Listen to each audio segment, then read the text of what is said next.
It's Wesley here of DEVTAC. So I'm going to talk about the ballistics of the helmet. As you can see, it has two parts, which is the front and then the back.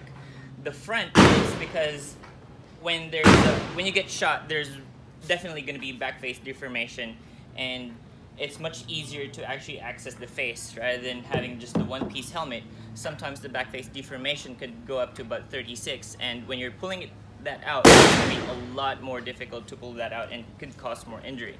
Another thing about this Ronin ballistic helmet is because, as you can see, this is a forehead strap. Now, what the forehead strap does is that it actually acts like a seat belt. So when the helmet is shot in front, the helmet in front of it will not really hit your face, but basically the whole helmet will push the back helmet, and then this one is going to push your head back. So that means the back face deformation, or the front of the mask, is not going to hit your face, or, well, it might, but it's not going to be that much. So that's what we're going to do. Now, as you can see, it's pretty easy to install it. You have this right here, you have the pins and you have the holes, you have the hook right here. You put this on top like that, and then it will lock in place. It's as easy as that. And to remove this, it's just simply dislodge it, open it like that, and you have really good, easy access to the face. Now, Ken-san right here is filled with clay. He's about 12 kilograms. So it's going to simulate a human head size, human head weight at the same time. So as you can see, pretty firm, right? The reason why it's not fixed is because humans are not really that sturdy, I guess. Okay. Now, more about the ballistic helmet. So you can see here, the plates are all separate. The plates are all separate, and then right underneath this plate right here, there's a 1.5 millimeter foam. This is a 1.5 millimeter foam right here. So there's suspension right here. Now, the spalling is a lot less compared to other helmets because once this gets hit, this is the only part that's going to vibrate, not really the whole thing, right? So the kinetic energy is concentrated to one area, not this area right here.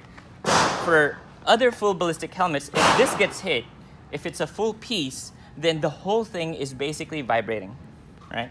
So it's like a tank nowadays. If you compare it to World War II tanks, they're just a one-piece slab of steel, right? But this one is designed like tanks now. You have a very light frame, and the plates are outside, so it's much more, how to say, less kinetic energy. Okay, so more about the ballistic. Because it has a frame, because this, you can see right here, it has a frame, it's actually a support for the plate. So you can shoot right here and still stop it.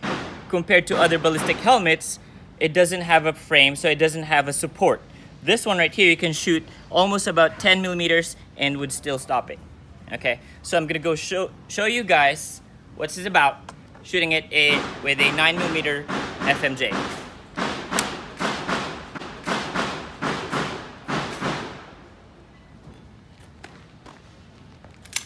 Firing.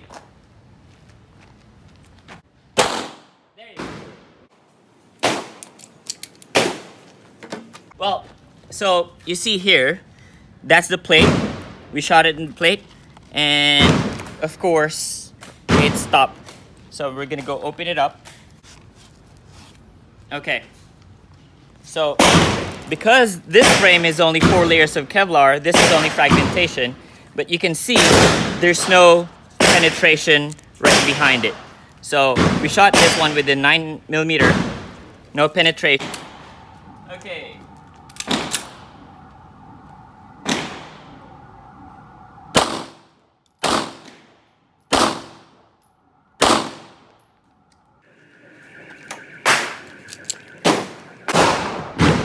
So shot it with an FMJ, 1380 FPS, 9 millimeter at the back, very close to each other. So we're gonna go check how it did.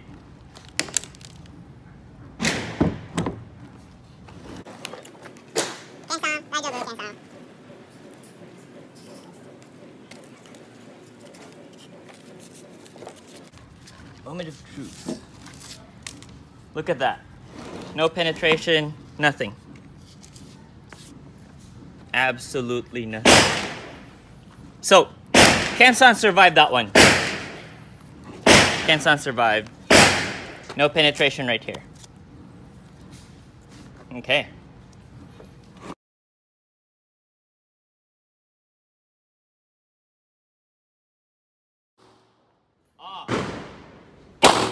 There you go. Penetration. You can see no penetration. Now this time we're going to be shooting Kansan with a 12 gauge birdshot at about 15 feet to show you guys that how strong the lens is, right? Whoa. You see the lenses? It stopped it. No penetration. His side right here, no penetration, nothing. That's awesome. So now we're gonna be shooting Kansan with a 12 gauge slug right here. So you can see it's really huge.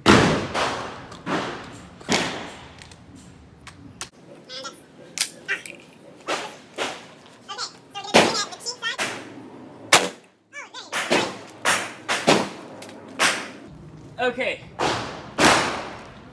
as you guys can see, it caught the slug right here.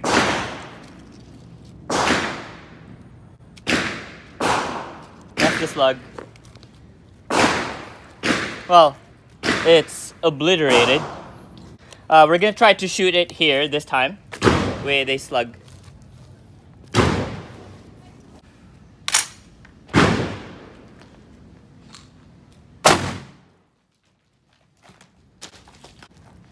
So what happened? Well, there's penetration definitely.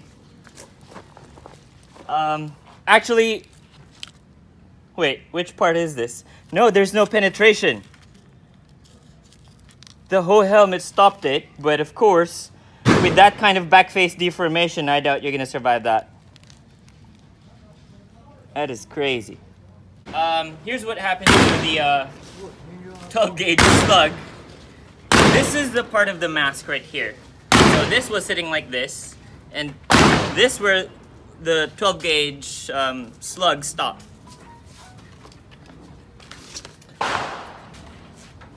Right there. It did actually stop, but as you can see, the whole helmet got obliterated. So the point is, it actually stopped the slug. Go.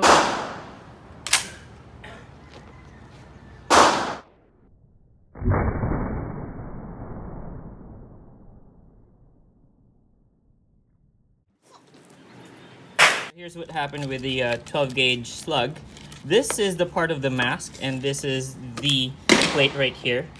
We shot the 12 gauge slug right here, and then the mask just caught it from here. That's crazy. So more about the ballistics of the helmet right here.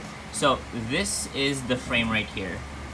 It's the one that carries the plates, and as you can see, there are screws from the bottom, and there are threads right inside these, and these threads are actually surrounded with soft resin.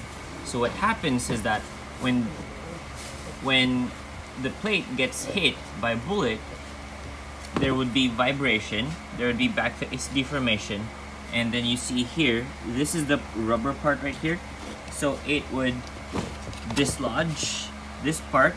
It broke apart as it's intended to, like that. So it would have less back face deformation because of the design of the plates.